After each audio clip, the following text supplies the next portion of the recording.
Bonjour à toutes et à tous et bienvenue dans ce webinaire dédié à l'exécutif master spécialisé gestion des ressources humaines dans les groupes internationaux.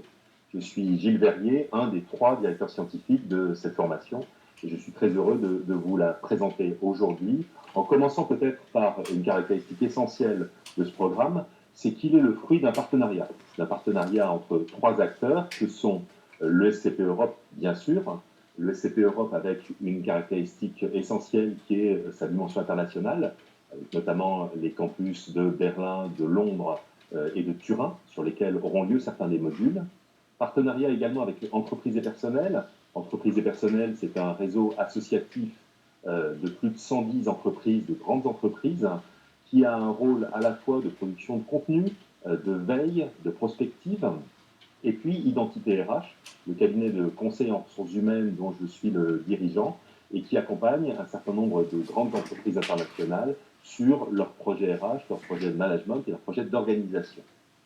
Ce partenariat, il a pour conséquence de conduire à une direction de l'exécutive master, comme je l'évoquais, avec 3 têtes. Sandra Enlard, qui est la directrice générale d'entreprise et personnel, François Pichot, qui est professeur affilié à ESCP Europe, et moi, en tant que patron d'identité RH. Et ça structure déjà une partie des contenus, ce partenariat, puisque vous allez à la fois avoir évidemment un certain nombre d'éléments qui renvoient aux réalités et aux pratiques des entreprises, celles que nous accompagnons, celles avec lesquelles nous travaillons au quotidien, qui seront combinés, ces apports, avec un certain nombre d'éléments issus de la recherche, cet aller-retour entre les apports opérationnels concrets de la vie des entreprises et puis un certain nombre d'apports plus conceptuels. C'est ce qui fait aussi la richesse de ce programme, sachant qu'à côté, bien évidemment, il y a également des apports avec d'autres sphères du management, ce travail de prospective que les 3 partenaires exercent en continu. C'est un effort à focus sur l'innovation RH et managériale. C'est également des prismes culturels différents. Et puis enfin, c'est bien évidemment l'accès à des réseaux professionnels, ceux d'entreprise et personnel, ceux d'identité RH. En arrière-plan, une conviction forte qui est partagée par les 3 partenaires, le fait que le métier de DRH, à terme, ne sera plus du tout celui qu'il est aujourd'hui. Et que demain, les pratiques attendues seront radicalement différentes. Ce n'est pas juste de l'ordre de la croyance, ça renvoie réellement aux transformations majeures qui sont en train de se produire dans l'environnement de l'entreprise, à la fois dans son environnement business, plus tout ce qu'apporte la révolution digitale, et du coup aux transformations de l'entreprise, et notamment aux transformations de la façon dont elle gère le travail, et donc les ressources humaines. Et c'est en ce sens que demain, le métier de DRH sera radicalement différent de celui d'aujourd'hui, et que notre ambition avec ce programme, c'est de former à ce futur métier, et non pas à la gestion des ressources humaines telle qu'on l'a pratiquée hier, ou même telle qu'on la pratique aujourd'hui dans un certain nombre d'organisations. J'en arrive au positionnement de ce programme, avec clairement un certain nombre de facteurs de différenciation par rapport aux autres programmes existants, et qui nous amènent à cibler 3 types de populations. La population au cœur, les participants que nous ciblons, c'est tout d'abord les praticiens RH, DRH ou RRH, qui ont déjà un certain nombre d'années d'expérience, 5 ans d'expérience au moins, et qui se disent j'ai appris à faire ce métier dans la pratique, j'ai besoin d'étayer ma pratique. Et effectivement, ce programme va leur permettre d'étayer cette pratique, avec les allers-retours entre leur pratique et puis ses apports pratiques et conceptuels. Deuxième cible, si on élargit le scope, une cible de spécialistes RH. Je suis patron de la formation pour mon entité, je m'occupe de rémunération et je souhaite évoluer vers des fonctions de généraliste RH. Cette formation va aider ces populations-là à élargir. Et puis, mais on est plus à la marge par exception, une population aussi de dirigeants, de managers, qui sont dans un autre métier, qui ont une pratique de management et qui souhaitent évoluer vers la fonction RH, auquel cas il y a un point qui est important, il faut que ce projet ait été validé par leur entreprise. Je vous invite sur l'ensemble de ces thématiques à ne pas hésiter à poser vos questions sur le chat du webinaire, puisque dans un second temps, bien évidemment, je répondrai à ces questions. Autre point, l'objectif de ce programme. Ce programme, il prépare effectivement, comme je vous le disais, les DRH de demain. Les DRH de demain travaillant dans des groupes internationaux. Cette dimension internationale, elle est essentielle, j'y reviendrai. Et elle a la volonté d'étayer leur pratique avec un certain nombre d'apports académiques et opérationnels avec cette dimension fortement prospective que j'évoquais. Alors, arrêtons-nous quelques instants sur les facteurs de différenciation que j'évoquais tout à l'heure. Il y en a un premier qui est autour de la dimension internationale. Il y a un certain nombre d'apports, un certain nombre de réalisations dans d'autres pays que celui où nous nous situons aujourd'hui. Les Français ont très certainement des atouts comparatifs par rapport aux autres, mais il n'y a pas de raison qu'ils ne se passent pas ou qu'ils ne se réfléchissent pas des choses intéressantes ailleurs. C'est dans l'ADN de ESCP Europe, c'est aussi dans l'ADN d'entreprise et personnel et d'identité RH que de s'appuyer sur ces éléments-là. Ce sera complètement intégré dans les programmes, puisque certains des modules auront lieu sur les campus de Londres, de Berlin ou de Turin, que ce sera l'occasion d'aller réaliser des visites d'entreprise. Nous sommes en train de travailler notamment, par exemple, sur les problématiques de gestion des carrières dans la City, à Londres, et donc d'être confronté à ces réalités différentes. Ça, c'est certains des modules, mais au-delà de ça, l'ensemble des modules du programme seront abordés sous cet angle international, de manière à ne pas se limiter au prisme franco-français et à vraiment aborder ces sujets avec cette dimension pluriculturelle et plurinationale. Deuxième élément qui est structurant dans ce programme, le fait de ne pas aborder les enjeux RH sous un angle purement RH, en tout cas en ne se limitant pas à avoir une approche à travers les techniques RH. Les pratiques RH, elles s'insèrent dans l'entreprise par rapport à d'autres enjeux, elles sont articulées avec d'autres enjeux, avec la dimension économique, avec la dimension stratégique, et vraiment la volonté c'est de se dire nous voulons travailler ces pratiques RH sous l'angle de leur contribution à la création de valeur dans l'entreprise. Et c'est un second facteur de différenciation par rapport à d'autres programmes qui pourraient être comparables. Troisième élément, cette articulation que j'ai déjà évoquée entre la dimension très opérationnelle, ce que vous vivez dans vos entreprises, ce qui se joue dans les entreprises qui viendront témoigner, intervenir lors de ce programme, et puis les apports plus conceptuels, les apports de la recherche, les apports d'un certain nombre d'enseignants-chercheurs, avec des allers-retours entre ces différentes dimensions. Comment est-ce que votre pratique dans votre entreprise, vous la relisez au regard d'un certain nombre d'apports? Comment est-ce que ces apports sont mobilisables pour transformer vos pratiques et aller plus loin dans la qualité de ces pratiques? C'est vraiment ce qui va nous animer tout au long de ces 16 mois de programme. Et enfin, une dimension qui est essentielle, le fait d'aborder l'ensemble de ces sujets en adoptant une approche prospective, en étant en veille sur les contenus émergents.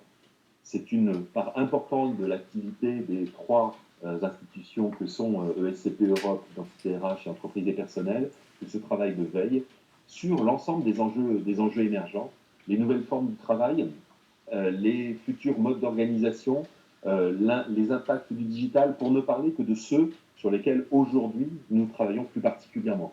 Dans 6 mois, on sera sur autre chose, mais en tout cas, on sera en avance de phase par rapport à ce qui se joue dans le monde des RH. Et on contribuera à ce que le praticien RH ait anticipé ces sujets émergents. Si on en arrive maintenant à la démarche pédagogique qui va structurer l'ensemble de ce programme. On est sur un programme qui aura lieu de septembre prochain jusqu'en décembre de l'année suivante. Donc on est sur 16 mois. 16 modules de 3 jours. Chacun de ces modules, et c'est important, est placé sous la responsabilité d'un binôme. Je vous parlais de l'articulation entre l'opérationnel et l'enseignant-chercheur. Clairement, ça se retrouve au niveau de chaque binôme. Chaque binôme est travaillé avec, d'un côté, un dirigeant opérationnel, un DG, un DRH, dans une entreprise qui a une pratique référente dans ce sujet, et un enseignant-chercheur spécialisé sur cette thématique-là.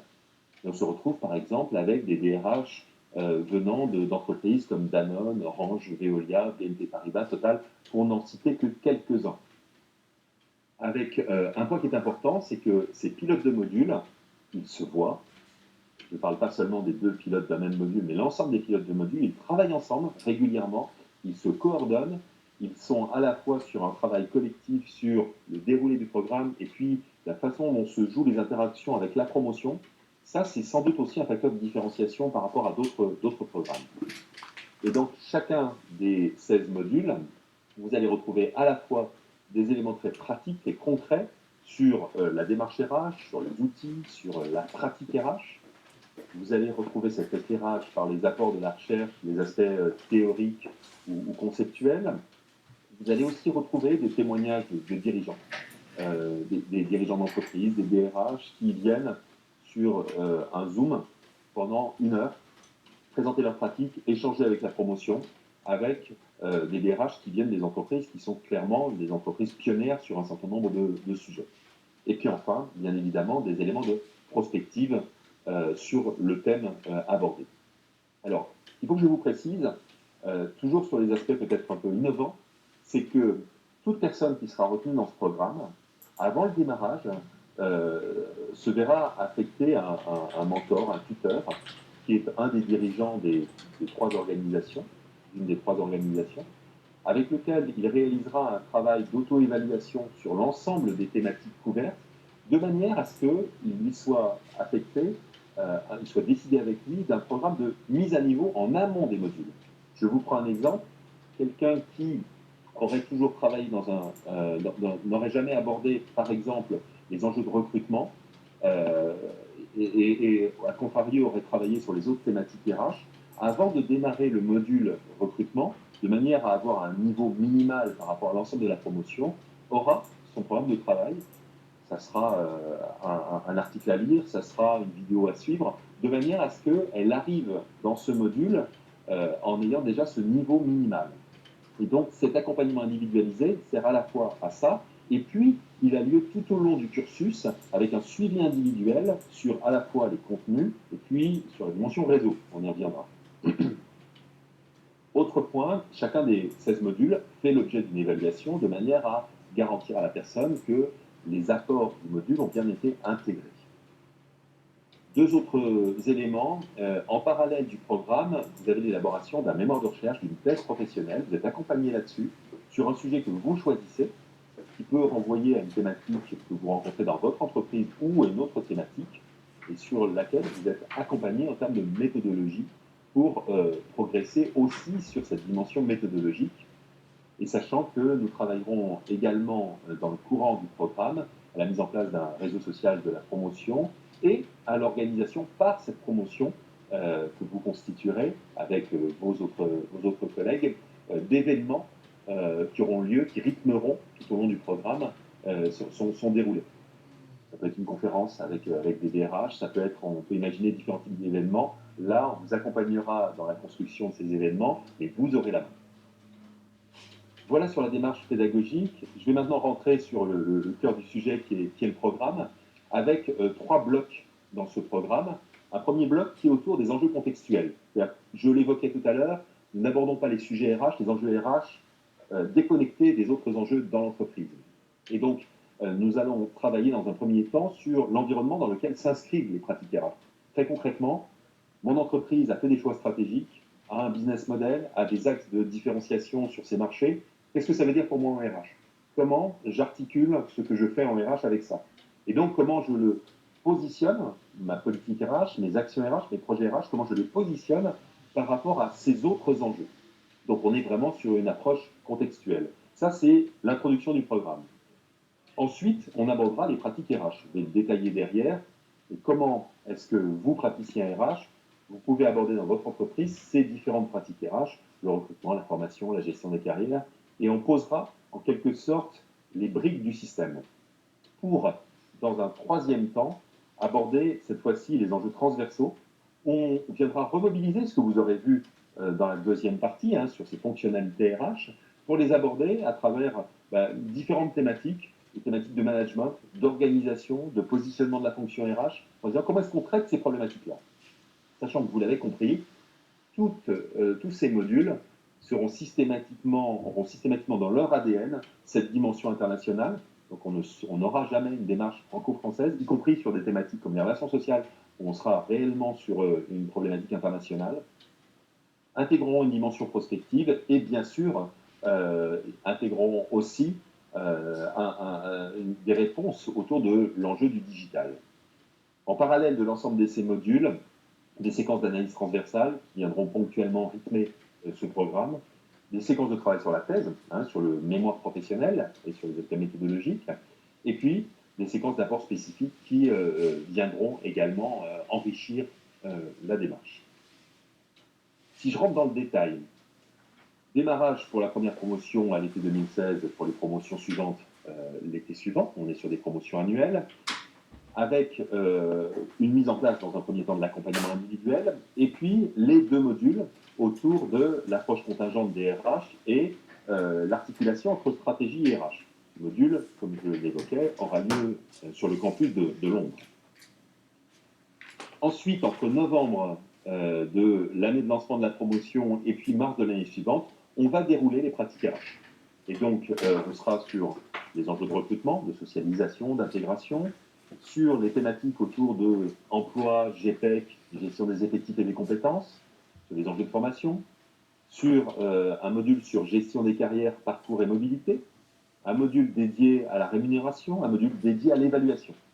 Donc là, on aura balayé les différentes pratiques RH avant d'aborder, de traiter les enjeux transversaux, avec à la fois les dimensions internationales revues de manière transversale, et là on est sur un module qui aura lieu sur le campus de Berlin, un module dédié aux enjeux, on va dire sociétaux, RSE, diversité, les thématiques de management, bien évidemment, des pratiques de management, les enjeux des relations sociales avec cette dimension internationale. Ce module-là aura lieu sur le campus de Turin, un module sur l'organisation du travail, puis nous nous centrerons sur la fonction RH, son organisation, son positionnement, les questions de système d'information RH, pour terminer par 2 modules. L'un qui sera sur comment est-ce qu'on capitalise sur tout ce qui a été vu dans ce programme et quel bilan individuel est réalisé pour chacun des participants. Et enfin, un dernier module où nous serons vraiment uniquement sur la dimension prospective, en essayant d'aller encore plus loin que ce que nous avons vu jusqu'à maintenant, et sur la gestion, l'accompagnement des transformations. Là aussi est un peu un fil rouge du programme pour conclure ce programme par ce diplôme d'Executive Master spécialisé. Avant d'échanger avec vous, quelques informations pratiques pour voir concrètement comment tout ça se matérialise. Je sais que vous êtes passionné par les contenus, mais que vous avez aussi besoin, et c'est bien naturel, d'avoir ces informations pratiques. Et souvent, les questions que je vous invite à poser sur le chat, je vous l'ai dit, portent sur ces aspects les plus pratiques. Je vais essayer d'en anticiper certaines. Donc, je vous l'ai dit, 16 modules de 3 jours, en gros, un module toutes les 4 semaines, qui ont lieu les jeudis, vendredis et samedis. Donc, ça veut dire aussi un certain investissement sur votre temps personnel. Sachez que en intégrant ce programme, vous vous apprêtez à investir de votre temps dans votre développement, dans la préparation de votre futur professionnel, et que ça mobilise du temps sur ces 3 jours mensuels, mais aussi sur tout ce qui est préparation, tout ce qui est test professionnel. Donc ne sous-estimez pas cette dimension-là et anticipez-la avec votre environnement professionnel, vos collègues, votre équipe, et puis avec votre environnement personnel également. Vous aurez sans doute peut-être moins de temps le samedi à consacrer à votre famille qu'avant ce programme ou après. Une durée totale de 50 jours, on est sur 375 heures. Un déroulement de septembre, année de lancement de la promotion, jusqu'au décembre de l'année suivante. Un programme qui se déroule donc sur les campus ESCP Europe de Paris, donc au cœur de Paris, de Londres, de Berlin et de Turin. Un prix global qui est donc de 22 500 €, qui ne couvre pas les frais de transport. Le SCP m'a demandé de bien vous le préciser. Et une promotion qui regroupera 15 à 20 participants. Voilà pour les éléments pratiques que je pouvais vous donner. J'ajouterai quelques éléments sur concrètement, je veux suivre ce programme, comment est-ce que je m'y prends. Retrait du dossier de candidature aussitôt que vous le souhaitez. Ça peut être dès la fin de ce webinaire. Vous avez les éléments sur votre contact qui s'affiche. Donc, il s'agit de Ségolène Sikuto. Vous avez son mail, vous avez son numéro de téléphone et elle est à votre disposition pour toutes les informations dont vous auriez besoin pour aller plus loin après ce webinaire. Derrière, il y a une présélection qui se fait sur la base du dossier de candidature. Précisons une chose, c'est que si vous êtes dans les populations cibles, les 3 populations cibles que j'ai citées au départ, logiquement, cette présélection devrait être assez légère. Par contre, il y a un véritable enjeu au moment de l'entretien avec le jury, qui portera sur, bien sûr, des éléments de votre parcours, mais aussi sur vos motivations et sur le projet professionnel. On est très attaché, avec Sandra Enlard, François Pichot, à vraiment valider des admissions, des profils pour lesquels ce programme constituera un vrai accélérateur par rapport au projet professionnel. Et on y sera très vigilant dans ces entretiens pour derrière arriver à l'admission dans le programme et la mise en place du suivi individuel. Voilà pour les éléments que je pouvais vous donner. Et à partir de maintenant, je suis à votre disposition pour répondre aux questions et pour compléter les éléments, les informations que j'ai pu vous donner depuis que nous avons débuté ce webinaire. Alors, merci beaucoup à vous, Monsieur Verrier, pour cette présentation très complète du programme en gestion des ressources humaines dans les groupes internationaux.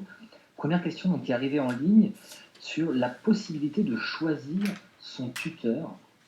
Comme vous l'annonciez au départ, un tuteur sera défini pour chacun des participants. Y a-t-il cette possibilité de choisir la personne qu'on souhaite?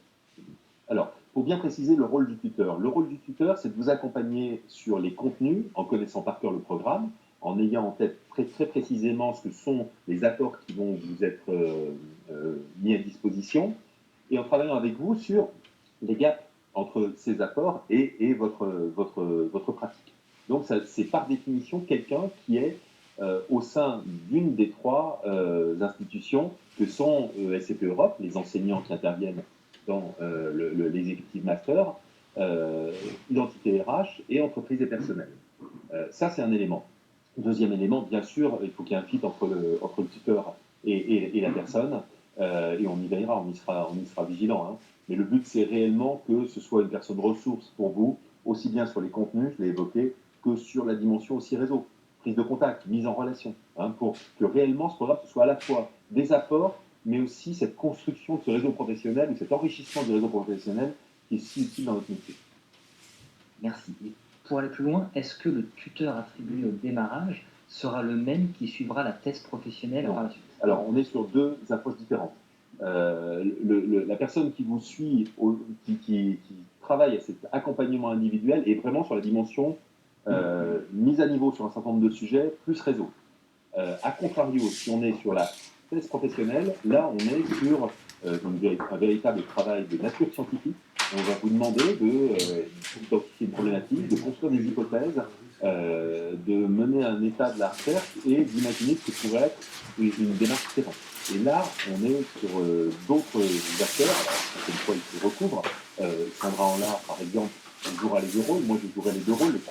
J'ai envie de vous dire, les 3 directeurs scientifiques du programme seront dans les 2 rôles, mais ce ne sera pas systématiquement le cas.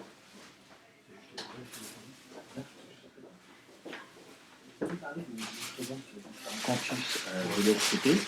Dans quelle langue sera traité le cours, que ce soit à l'ESCP à Paris ou sur les campus? Alors, quel que soit le campus, la langue qui est utilisée, c'est soit le français, soit, si le français n'est pas la langue maternelle de l'intervenant, l'anglais. Et effectivement, ça renvoie à un élément important qui n'a pas été évoqué dans ma présentation, qui est que vous devez avoir un niveau d'anglais suffisant pour comprendre un intervenant en anglais et interagir, même si c'est de l'anglais funèbre de la part de certains. L'important, c'est que la communication se fasse dans le courant de ces modules, puisque ça me donne l'occasion de souligner un point, on est en formation continue, pas en formation initiale. Ce qui veut dire que quand vous avez 3 jours de module, on est réellement, bien sûr, sur les séquences d'apport, mais aussi sur l'interaction pendant lesquelles on va capitaliser sur ce que vous vivez dans vos entreprises. Et si à un moment donné, on parle par exemple de gestion des parcours, que dans votre entreprise, il y a une pratique qui vous paraît référente, ou des thématiques qui se posent, ou des questions qui se posent, bien évidemment, durant les journées du module, ça sera traité, ça sera abordé. Et on attend de vous que vous soyez acteurs de ces formations. Je suppose que l'échange puisse se faire dans la langue de l'intervenant, et en l'occurrence, soit le français, soit l'anglais. Y a-t-il un score particulier à fournir, ou un document particulier à fournir pour l'évaluation de l'anglais?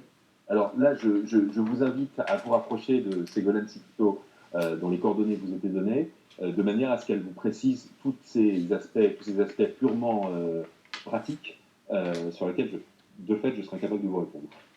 Et simplement, alors, à l'inverse, un candidat étranger doit-il avoir un niveau de français minimum pour pouvoir intégrer le programme? On est sur la même thématique qui est que je suis dans un module de 2 jours, l'intervenant est français et parle en français, puisqu'on demande aux intervenants d'intervenir, encore une fois, de préférence dans leur langue maternelle, hein, tout simplement parce qu'il y a un certain nombre d'éléments qu'on peut toujours mieux passer dans sa langue maternelle, sauf à être réellement parfaitement bilingue.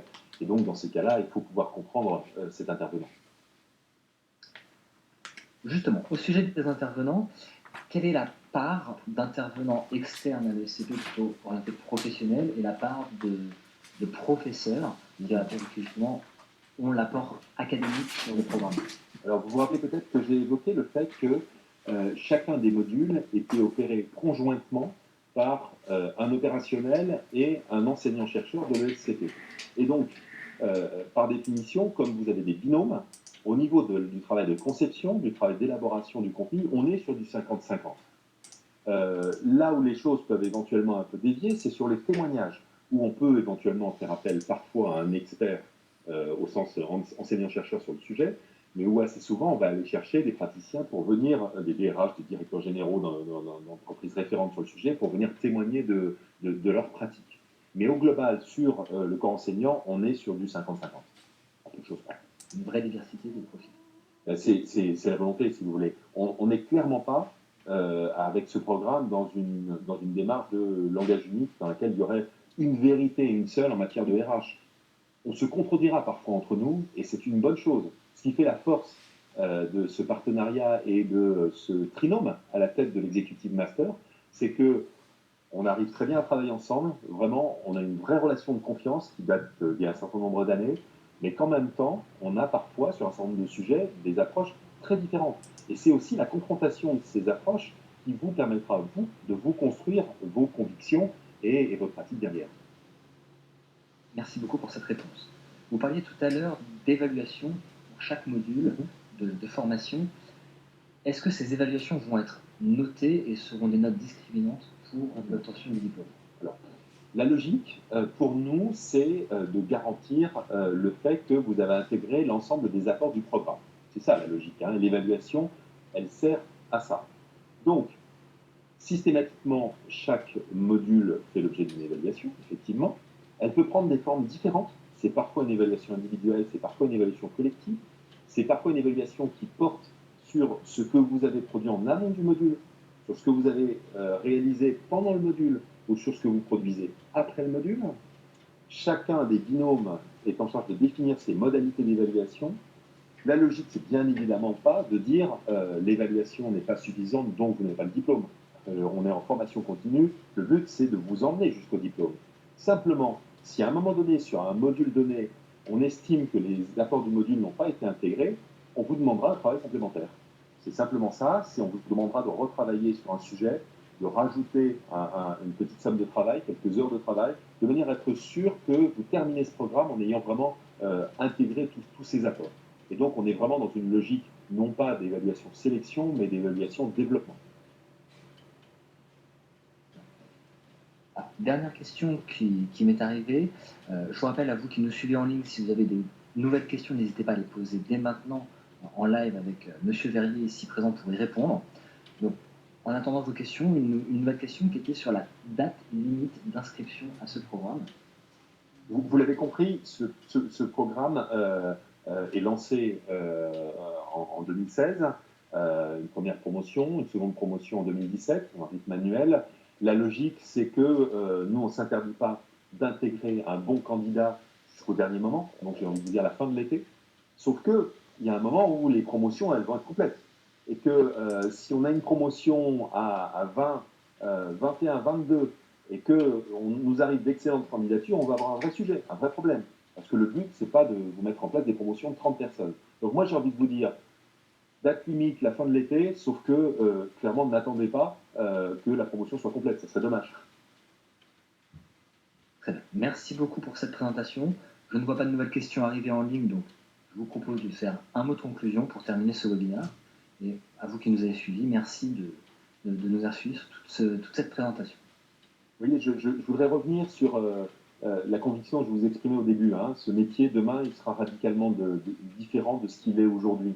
Vous suivez les débats qu'il peut y avoir autour du positionnement de la fonction RH, de sa légitimité, avec des choses qui vont jusqu'à du RH bashing. Euh, Vous suivez aussi les réflexions qu'il peut y avoir sur les modèles émergents, sur l'impact du digital. Moi, j'ai envie de vous dire comment vous vous donnez les moyens de faire demain votre métier de façon à ce qu'il apporte toute sa valeur ajoutée à l'entreprise. Et ça ne peut pas être en le faisant comme les DRH le font aujourd'hui, parce que l'entreprise, elle change, elle se transforme, et que la fonction RH, elle doit évoluer avec l'entreprise. Donc voilà, pour moi, la valeur ajoutée principale de ce programme, elle est là. Merci en tous les cas pour votre écoute, merci pour vos questions, et j'espère vous retrouver lors des jurys d'admission, et surtout de vous retrouver pendant les 16 mois de ce programme. Merci beaucoup. Merci à vous, M. Verrier, pour cette présentation. Au revoir.